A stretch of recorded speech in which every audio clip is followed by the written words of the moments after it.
Hello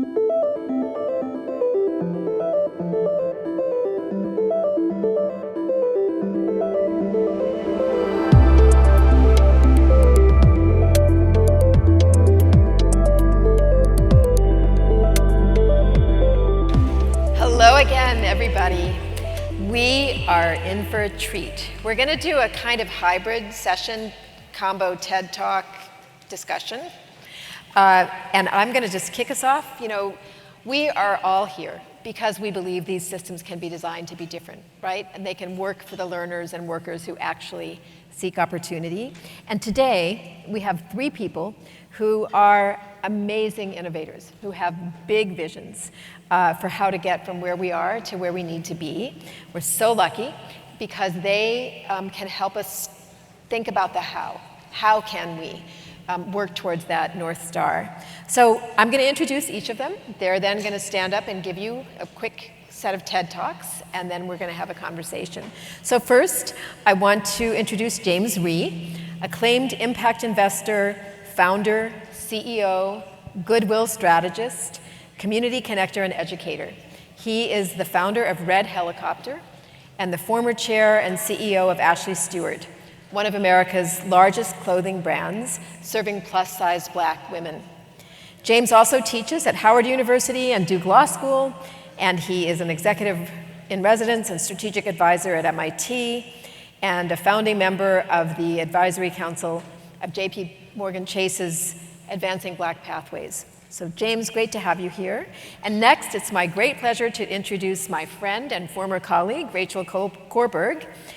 Rachel is a co-founder and executive director of the Families and Workers Fund, a diverse coalition of funders committed to creating a more equitable U.S. economy that uplifts everyone. Rachel will share her insights for how we build this growing movement for quality jobs and how we can unite to design meaningful systems change by working together. And then finally, I want to introduce my friend Saket Soni, Executive Director of Resilience Force, a one-of-a-kind organization which organizes the rising workforce rebuilding America after climate disasters.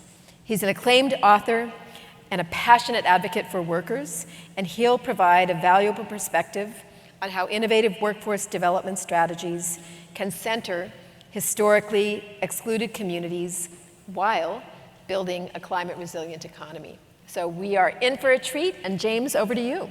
Okay, I'm up first. Hi, I'm James. So around 10 years ago, I started teaching a winter session class at Duke Law School. I called it How the World Works, the Systems of Living. It was something like that, but the students quickly renamed it and said, oh, this class is about the systems of integrated money, life, and joy. So it's been called that for the last 8 to 10 years now. And what it is that if you've ever been in a class where you learn in an integrated, musical way how accounting, finance theory, corporate law, bankruptcy, employment law, cog-sci, and like humanities all intersect, I try to teach it that way. And the goal is really to give the kids agency, to really understand truly how the world works so they can envision all the systems in which they live. And I realized I was about 42 at the time. I'm 52, oh my gosh. So I was about 42 at the time, and I realized at that point in my life, what I was doing was solving for a problem that I had grown up with, right? My parents immigrated here from Korea, first English-speaking person in the family. I had to figure everything out myself. And it would have been really nice if someone had sort of given me all this information in middle school and high school. How nice would that have been? And so that's what I did. And when I was telling the students that I was really debunking 2 tropes that I grew up thinking about how systems worked. One was that systems are squares and grids, and we all know that those shapes don't exist in nature, and so they always conflicted with my love for bio. And then the other thing was that my job was to sort of live a life as an airplane, that I was supposed to be very powerful and strong and fly really high. And I was supposed to carry a lot of people, and that's what leadership meant. So just those were the tropes that I grew up with. I started debunking them around 42 after living through my entire private equity career, really understanding how money flowed and how organizations were set up. I had the real-life opportunity a few years later to put all this to work. It's great in theory, and I was doing this with my portfolio companies, but then I put it into practice. I ended up running one of the largest businesses serving and employing black women, a certain segment of black women in this country. A pretty large business, and you probably won't be surprised to know that this company did not thrive for 22 years under the systems in which it operated. Finance, legal, all those systems did this company no justice. And so it was about to go away, and so I had an opportunity to sort of put this to the test. I was the only one who showed up, so you know, all the capital markets turned its back on the business, and in walked one day this person and said, I know, like, I may not have the background in this, but can we try? And they had no choice either, the company didn't, so we worked together. It ended up being 7 years, and what we did is that we basically redesigned an entire set of systems. We extracted the company, we took it out, put it here, replumbed the entire business, all the things that I had, all the behavioral, Kahneman, you name it, all of it as you would want to have it in the state of nature.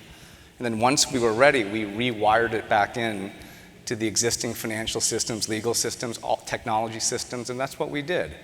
It ended up being very successful in many ways. Registering women to vote, we broke all of these actuarial records in healthcare and workers' compensation because people truly were, wellness was integrated into every mathematical formula in the business. It just was priority number one. If it's interesting to you, there's a longer TED Talk about it, but people didn't understand what we were doing. I think people understand now what we did, and that we have the right to say that even though it may seem impossible, it's actually quite possible.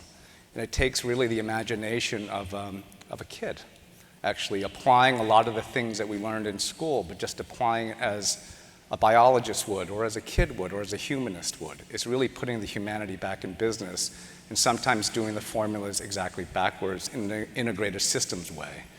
And so what am I doing now? I only have 25 seconds. I hope it makes sense to you, but what Red Helicopter is, in this world that I believe is coming, because I was sort of living here 10 years ago at Ashley Stewart, 10 years ahead, I believe it's a world where MIT and an Asian man chairing entrepreneurship at Howard makes complete sense to me. And that's the world that we're starting to build, is that the schools, Ashoka, the for-profit sector, putting them all together and really sort of dispensing with contrivances and barriers and saying, why don't we start fresh? Because I know that me and a bunch of the women that we worked with, we did it in real life, in the private sector, to a lot of success. So thank you.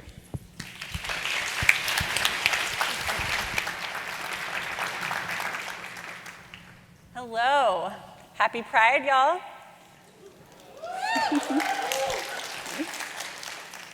So I'm going to talk to you about scaling quality jobs. And it's only fitting that I start with the story of a worker I met, a young black dad in Pennsylvania, and he'd had a long career as doing basic kitchen prep, right? And when I met him, he had recently gone through some training and had started specializing in these high heat grills. This for him was a dream job. It was a point of passion. He took a lot of pride from getting those perfect little grill marks on a steak. All the grillers know what I'm talking about. And he was excited that he had finally landed a job as a grill cook with this new credential, and he was going to be earning $15 an hour for the first time. But here was the challenge. So he starts this dream job, and he learns that his new employer is using a just-in-time scheduling algorithm. At one point, his shift is literally canceled as he's pulling into the parking lot. He doesn't know if he's going to earn enough money to cover his expenses, if he's going to earn enough towards qualifying for benefits. And as a dad, he's really struggling to show up for his kids. So at the time when I met him, he was actually quitting this dream job and instead going back to basic food prep at $11 an hour. So let's really consider that, right? This is someone who is taking a lower paying job because of how significant the job quality challenges are in the career that he wanted to pursue. He's not alone, right? This isn't a one-off. Actually, only 44% of the US workforce would say that they have a good job. We know that 1/3 of people who are fully employed are struggling to make ends meet and to afford the basics like rent, food, transportation. So let's name what we're really talking about here, right? In this country, we talk a lot about the idea of the American dream. No matter who you are, where you're born, that when you work hard, you're gonna get a shot, you're gonna get to have a good life. How do we reconcile that with the reality that 1/3 of people who are fully employed and working hard are not able to get by? That not even half of the country would say that they have a good quality job. This is a challenge not only in our economy, right? But this is actually a challenge that really gets to the core of our identity as a society and what we stand for. What story is really true about us as a country?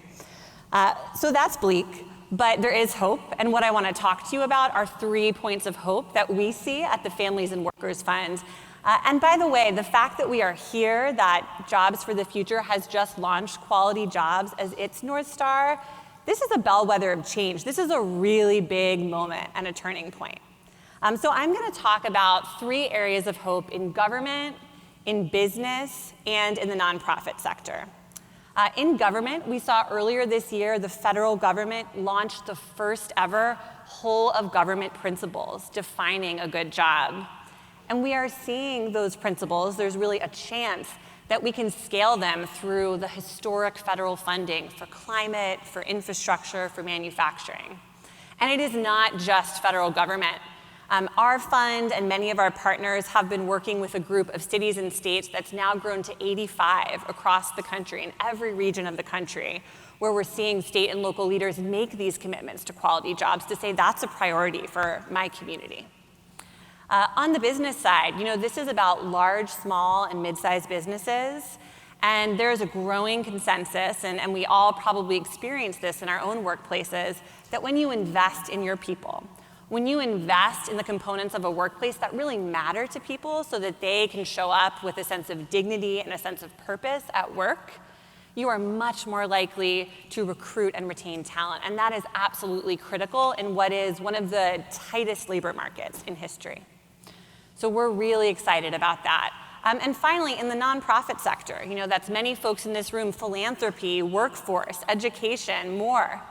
There's really a 2-pronged strategy that we need here. So for those, already upwardly mobile careers, we've got to keep ensuring that there are inclusive on-ramps, that we can really attract and retain diverse talent, non-traditional talent, particularly women, people of color, people without college degrees. And then on the other hand, we've got to not take our eyes off of the fact that there is such a significant part of the jobs in this country that are lower quality. And we've got to ensure that we are raising the floor and helping companies upgrade those jobs where that needs to happen. The principle that I really want us to focus on is scale, right? Too often with quality jobs, this is some cute little program to the side. It's a couple of summer interns. That is not how we create change here.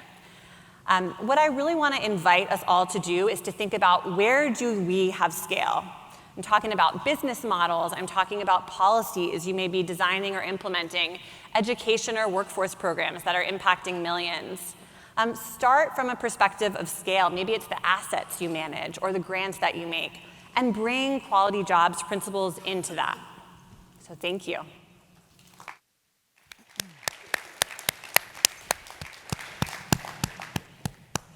Hello, Horizons. Can you hear me? Good. Because I'm here today to talk to you about a new emerging workforce that is at the center of a $2 trillion emerging economy. A workforce that, if we invest in it, can turn an era of climate change into a new age of American prosperity. It's a workforce that has its roots right here in New Orleans, and my organization, Resilience Force, is rolling up our sleeves to build it. I'm a labor organizer, and my work started right after Hurricane Katrina here in the Gulf Coast. The hurricane and the flooding that came afterwards turned the Gulf Coast into the world's largest construction site. And the rebuilding was carried out by black and brown workers. My days as an organizer would start at 5:30 in the morning under a 60-foot tall statue of Robert E. Lee. Lee's Circle, not far from here, was the hiring hub for hundreds of workers who were carrying out the rebuilding across the Gulf Coast. Contractors would arrive in buses at daybreak, pick up workers, and then drive them out to dark and distant corners of the Gulf Coast to staff an American recovery.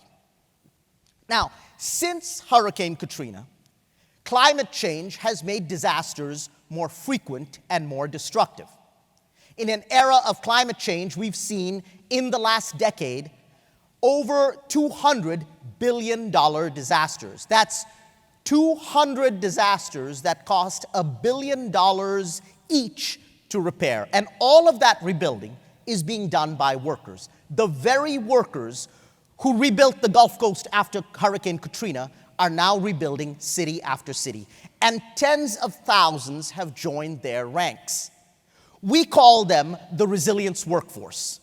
They follow storm after fire after flood, year after year, crisscrossing America, deploying in city after city to rebuild. They've become America's white blood cells in an era of climate change.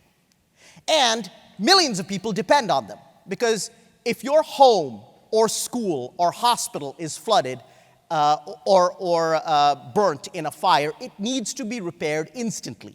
Without that, parents move away, homeowners move, the community shrinks, the tax base dries up, and city after city goes into a death spiral. So these workers are essential, and the demand for their work is exploding right at the moment that this workplace is emerging. The demand is growing firstly because disasters are becoming more frequent, but secondly because we're at the cusp of an unprecedented federal investment in the green economy. The Bipartisan Infrastructure Bill and the Inflation Reduction Act together are projected to pump $2 trillion or more into making our nation more resilient and into meeting our decarbonization goals. All of that green investment will require a workforce. And the starting point is the nucleus of the resilience workforce that already exists. The workforce that's acquired incredible skill and tremendous sense of vocation in the last 15 years. We're using that starting point to build out the million-strong workforce we're going to need to reach America's decarbonization goals and make a green economy. We're starting that process by building an unprecedented apprenticeship program and training program to take workers who right now put tarp on roofs and teach them to make those homes energy efficient, or to rewire affordable housing and retrofit it to lessen its carbon footprint, or to install EV chargers in low-income communities. Workers are going door to door in their own communities, signing up low-income families for climate tax rebates. These are the workers of the future. The future is already here, and the funding for it already is here. That's what's special about this moment. The market demand exists for the workers, and we've got the money to pay for it. Now, our apprenticeship program is designed to be radically inclusive. It includes immigrants, low-income workers, women, people of color, undocumented people, and the formerly incarcerated. But it's not enough to be radically inclusive. You can have the best training in the world and the best apprenticeship program in the world, but it doesn't help if you don't set standards in the industries that are the destination points of those workers. That's the other thing we're doing. We're setting standards to make sure that this $2 trillion climate resilience economy is an economy full of not just any jobs, but good jobs. We're doing that by building high-road partnerships with employers so that they can guarantee good starting wages, good standards of health and safety, and labor law enforcement on the job. And it's working. Right here in Louisiana, we've taken service industry workers who were earning the federal minimum wage of $7.25 and then lost their jobs during the pandemic. And we've retrained them to be resilience workers starting at $25 an hour. In California, we're taking workers who are unemployed, farm workers losing their jobs because of climate change, and we're launching them into climate resilience careers starting at $35 an hour. And in Florida, our good job standards have applied to $250 million, that's $250 million in contracts. So this is possible, and I invite you to join. Come help us build a climate economy full of good jobs and unlock an era of American prosperity that has workers right at the center of it, building not just our physical infrastructure, but our infrastructure for a healthy democracy. Thank you.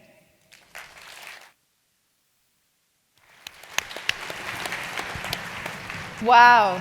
Thank you, all three, for really, really powerful ideas. So, Rachel, I loved what you were talking about scale and the importance, and Saket, you know, the idea of working with a major company, your ideas about resilience force are ideas that are at scale.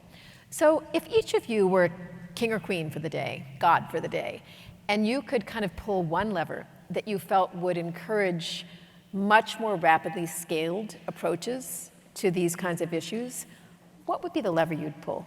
And anyone who wants to go first can do that. I'll start. Start?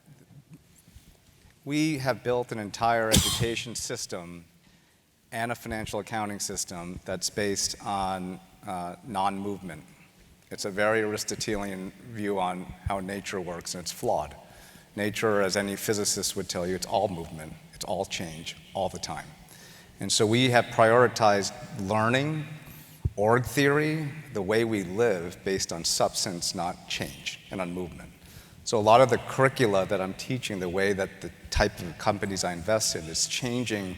We have the technology now to really, with the data viz innovation, to really make change visible to people, to see that there's a fluidity in every decision you're making. At MIT, we would call that system dynamics, that it's not linear thinking. We have raised a generation, many generations, without data viz and technology to show it, on substance and not dynamics. And it's very possible. We have the technology to do it now. That's the lever that I would pull. Love that lever. What would yours be, Rachel? So first of all, I have to just give a shout out to Hilary and say everyone should go find a boss like Hilary. I was working with Hilary just before being part of the team that launched Families and Workers Funds, and it's just such a joy to be up here with you. So what I would do is I would attach good jobs principles, just like the ones Tamisha was up here talking with you about, to public money upstream so we can spread them that way. Now let's just name why we even need to do that, right? You talked about what's the federal minimum wage, $7.25 an hour, or $2.13 an hour if you're a tipped worker. So that wage for most people and most families in this country is actually below the poverty line. So let's be clear, the federal government said, this is the amount that you've got to make. And then we set a poverty line, and that amount is below it. So that is literally poverty by policy design, right? So the reason why, for me, the most scaled approach to quality jobs right now is even needed is because we do have this kind of broken wage arrangement because of major challenges we have in our democracy. But that's our reality. So what do we do about it right now? Well, at a moment when there are trillions of dollars flowing into our communities to upgrade our infrastructure, to fuel the clean energy transition, to reboot American manufacturing, we should ensure that where public dollars are in the mix, that we're not actually scaling poverty by policy design, that we're actually scaling quality jobs and we're scaling equitable access to them. And there are already, I mentioned 85 cities and states, there's a lot of momentum to do this.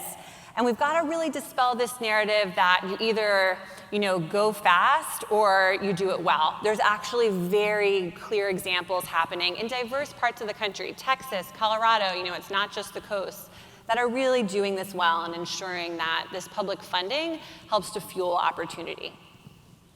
And Saket, how about you? I completely agree with those two things, and I would add, on the principle that you should never let a good labor shortage go to waste, I would scale up and enrich our training infrastructure to build the workforce that's needed in the next decade to achieve our climate goals in this country. And do it in such a way that workers understand not just what to do at work, but why, and understand the political theory behind it, understand how it leads to sustainability. I've seen in disaster after disaster that people get together across American differences, across differences of race or political background, and when they form crews to rebuild a community, they also form friendships and bonds that outlast that disaster. We're living in an age where we need to rebuild not just the physical infrastructure of a nation, but also the infrastructure of civic bonds for democracy. And all of that can happen when people learn to build communities together, learn to build a country together, and get to work over the next decade to build the friendships and bonds that are the source of true resilience. So I think enriching this training infrastructure to achieve that would be a real extraordinary achievement. Well, we ran out of time, but we didn't run out of ideas. These were really, really powerful. Thank you. And I hope it gives all of us, each of us, as we go forward into the afternoon, a lot of grist and things to work with. And for each of you, going back to your states, think about the people you know and the infrastructures in those states and the information systems that can help us all take advantage of what I think is, I agree, a historic opportunity we've talked too little about today so far. So thanks to all of you. Thank you so much.